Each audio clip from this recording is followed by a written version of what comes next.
E embora sejam muitos os avanços nos direitos da mulher, muito ainda precisa ser feito. A nossa sociedade ainda é patriarcal e machista. E para aquele que discorda, eu tenho alguns exemplos aqui. O fio-fio, né? E outros tipos de assédio na rua, né? A roupa da vítima ser levada em consideração em situações de assédio ou estupro, né? Também estava de saia curta, né? Quer dizer, além disso, fazer alguma diferença se a vítima desses casos estava sóbria ou não, né? E acreditar que os homens precisam ajudar em casa, né? Quando, na verdade, ele divide as tarefas ou deveria fazer isso, né? Ou ainda o homem ser considerado o garanhão, né? Por pegar todas. E a mulher ainda ser julgada se ela faça o mesmo, né? E tem também a discriminação salarial no mercado de trabalho, além do preconceito nas profissões, que tem gente que diz, isso aqui é profissão de homem, não, isso aqui é profissão de mulher, né? Entre outras tantas situações que revelam que esse machismo está estruturado, né? De uma forma até que às vezes a gente não percebe. Eu mesmo me pego às vezes fazendo algo desse tipo, é por isso que a gente tem que ficar atento, né? Então a gente é machista, às vezes nem percebe. Lembrando que nós estamos falando disso porque é necessário falar também, né? E tudo isso, essas situações, contribuem para que a vida da mulher na sociedade seja bem mais difícil. Então, doutora Adriane, quais direitos ainda devem ser alcançados, tendo em vista que, além da legislação, há também essa barreira cultural, né, que precisa ser superada, doutora? Então, primeiramente, né, como a gente já falou, é interessante que não haja aquela rixa entre machismo e feminismo. E nós precisamos trabalhar a base, que é na educação de nossos filhos. Começar na base, ensinar que não existe distinção entre homem e mulher na capacidade de se resolver um problema, por exemplo, de realizar. Desde as pequenas tarefas dentro de casa, se eu exijo da minha filha, eu exijo do meu filho também. Porque para você viver em harmonia, como você bem falou, não é um dever. Que bom, meu marido é o máximo, ele ajuda dentro de casa. Não, é o dever dele. É um dever dele. Tem maridos que chegam e dizem, você deveria me agradecer, porque eu fiz isso, isso e isso. A casa é sua. Entendeu? Pô, tu mora nessa casa, cara. Você vai reconhecer, eu lavei a louça. Lógico que a gratidão deve haver e deve ser inerente a todos nós, sim, mas não por ser homem e mulher. Perfeito. A gente deve ter gratidão pelo cônjuge, seja ele homem ou mulher, por ele fazer, por ele colaborar. Afinal, ele está em sintonia com você, com sua família, com a sua união. E nós, trazendo isso desde criança para os nossos pequenos, nós vamos formar uma sociedade deixando de lado esse machismo. E trabalhando em cima dessa educação, e eu vejo muito que o social está acontecendo isso, principalmente em nossa sociedade, na nossa cidade, acontece muito isso. Uhum. Acontece muito de deixar de lado um pouco esse machismo, que às vezes até é mal interpretado. Uhum. Mas toda mudança, ela gera um certo desconforto.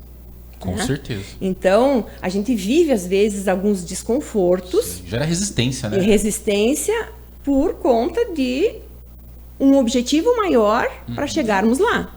Certo. E nem por isso a gente precisa colocar em xeque determinadas condições. Tá? Então, a gente consegue trabalhar, no meu entender, na educação. Eu acredito que seja a base de tudo. Nossos jovens, nossas crianças serão nosso legislativo do futuro, que vai criar leis.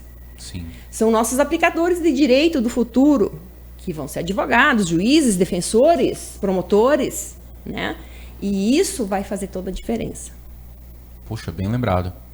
Quer dizer, essa mudança, ela, pelo que eu vejo, ela é inevitável, né? Inevitável. Ela vai acontecer e esses direitos certamente poderão ser mais acessíveis às mulheres, né? Às mulheres. Porque a própria mulher vai estar mudando. Como a mentalidade. Como a Camila falou antes, nós mulheres mesmos temos que nos policiar em determinadas ocasiões, né? Então... Sim, muitos exemplos de mulheres que são machistas, porque né? aquilo tá no nosso subconsciente. Tá embrenhada Tá, ali, né? exatamente. Então, nós mudando isso e nós somos espelho para os outros. O que acontece conosco, assim como o que acontece, não é por eu ser advogado, mas o que acontece com a minha faxineira é exemplo para mim também. Claro. Se a gente souber tirar proveito dos pequenos exemplos, a gente consegue ir mudando aos poucos o cenário geral. Inclusive a visão da mulher sobre si própria, né? A gente hoje trabalha bastante a questão da positividade em relação ao próprio corpo, porque a opressão em relação ao corpo Barbie e as revistas e o marketing, né? A publicidade foi muito grande, né? Para as mulheres, muito difícil, porque o Photoshop emagreceu um monte, e a gente, aquela coisa, né? A sensação de estar sempre, eu tô sempre gorda. Uma coisa que eu ouvia diariamente das minhas amigas era isso: eu tô gorda, preciso emagrecer. Né? Às vezes perde a conheço saúde. uma mulher que não queria emagrecer. Não, e às vezes perde a saúde. A vaidade é boa, porém tu tem que ter um limite. Você viu aquele dado, saiu recente, sobre o aumento de infartos em mulheres durante a pandemia. Né? Imagina só, do jornada maior, porque você está em casa, com a família inteira dentro de casa, trabalhando bastante, o estresse com o desemprego, porque também está complicado, as contas tudo complicado, comendo bem mais, bebendo bem mais, e dali a pouco, né, ansiedade, depressão e os infartos. Exatamente. Né? Caramba. Então precisa de uma união entre as próprias mulheres para cuidar umas das outras, né? Para ser mais fácil essa compreensão de si enquanto grupo também. Sim, eu ia até comentar agora essa naturalização, né, de algumas atitudes machistas. E nós tivemos um exemplo aí há alguns dias atrás de um deputado lá do estado de São Paulo que foi para a Ucrânia. Né? Eu não vou nem citar o nome, porque vai que ele queira nos processar. Né? Então, assim, mas ele foi para a Ucrânia e mandou um áudio num grupo de amigos do WhatsApp. Né?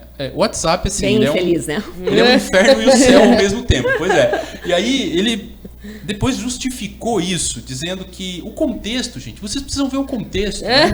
Ou seja, eu com os meus amigos, eu posso falar o que eu quiser, eu posso falar o que eu quiser, ser o canalha, né? Que for. Sabe? Porque são coisas assim que não só chocaram, mas fez com que também nós, ao vivenciarmos essa notícia, porque tá todo dia, né? Já fazem uns 3, 4 dias e todo dia eu tô vendo o desdobramento dessa situação desse cara, perdão, da merda que ele falou. E aí, ele ter falado isso, a doutora acha que isso revela também para a sociedade, né, para as pessoas que acham que isso é normal, ele vê como normal e dizer que... Porque ele nem pediu desculpas, né, em nenhum momento. Ele comentou e falou, não, mas o contexto é outro. Ele se sente justificado. Na verdade, mas naquele contexto eu posso falar. Quer dizer, ele... Né? Esse comentário dele colocou como se a mulher que não tiver o corpo violão não tem valor. Sim. Tem valor a mulher que... E ainda é um instrumento de prazer. Não só corpo violão, mas de prazer. as ucranianas, elas são loiras, né? os olhos claros. Exatamente. Né? Então, quanta discriminação tem nessa... São fáceis porque são pobres. Nossa, cara, olha, como se o que tem é desprovido financeiramente não tivesse dignidade. Exatamente. É algo que realmente tem que ser comentado. Eu achei louvável e tem que responder processo, sim. Sim, e vai ser cassado, pelo tudo cassado, indica, né? Vai ser cassado o mandato dele. Exatamente. É com essas atitudes que aos poucos a gente vai mudando. Isso. Porque às vezes não é brigar, como eu falei, né? Sim. Mas confronto, colocar cada um no seu devido lugar. Ele parece que faltou limites. Nossa, né? Com certeza. Com certeza. Mas sabe que na sociedade são recorrentes homens que estão aí na mídia, né, figuras públicas que fazem gafes gigantescas e que depois passa como se nunca tivesse acontecido nada, né? No caso dele, Como, já por teve exemplo, várias... citar o goleiro Bruno. O goleiro Bruno é um caso icônico, Nossa, porque ele fez uma coisa bárbara, nunca disse onde estava o corpo, a mulher grávida. Hoje ele tá lá tirando foto, foi contratado, tendo não que ele não deva ter emprego, né? Mas ele tá voltando à sociedade não, mas como isso, se não né, tivesse feito nada. é uma questão assim, você... É um crime menor se ele matou uma mulher, entende? É perdoável. É quase como cuspir na cara das mulheres, entende? Né? Eu tenho uma pergunta, que a próxima é a minha, né? Sim, é Tá. contigo, Como Camila. a doutora vê a participação das mulheres nas decisões políticas, a gente estava até comentando, né? Se vai legislar, tem que ter a mulher aí para dizer também o que ela sente, acha, vivencia, né? A doutora vê como necessária a criação de políticas afirmativas para que as mulheres tenham maior representatividade, sabendo que tem estudos que dizem que para ter igualdade na política, seguindo a questão de como tem as cotas e tudo mais, 2050 e olha lá. Né? Pra gente chegar nesse ponto. Mas como que a senhora vê? Eu acredito que sim, que é necessário ainda, porque não podemos fechar os olhos, não existe esse caso comentado agora pelo Jorge, né? Ele representa exatamente a necessidade dessas políticas governamentais. Enquanto houver essa mentalidade na sociedade, é necessário sim.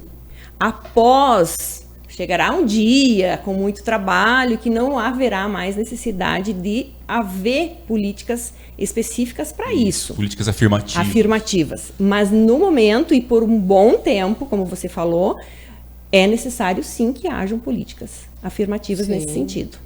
Sim, e eu acho muito bom, viu, pessoalmente, a questão das cotas, a política para as mulheres, muito, porque a mulher, que nem a gente estava conversando um pouco, às vezes ela se sente inibida, se sente intimidada, eu não vou lá, tem muito homem, eu não me sinto preparada para isso, quem é que vai votar em mim? Ninguém vota em mulher. Existem vários preconceitos que precisam ser quebrados, né? E aí, colocando essa política afirmativa, a gente abre essa porta, né? Deixa ela bem assim escancarada. Tem que entrar mulher aqui de um jeito ou de outro. Inclusive, quando se fala de mulher para mulher, às vezes, essa é metida, né? Porque ela está participando. Não, ela está assumindo um cargo que está disponível para ela.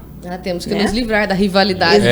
Rola uma rivalidade, exatamente, né? Temos que nos livrar disso. Não, temos que nos apoiar. Temos que nos apoiar, temos que ser mais unidas e nos ajudar. Tanto na questão do peso que você falou, né, que não precisa ser aquela, quanto em todos os sentidos, né? Porque as dificuldades do dia a dia, eles estão e vão aparecer sempre. E a diferença vai ser como nós vamos sair do problema, né? Perfeito. É isso aí. Bom, a você que nos acompanha,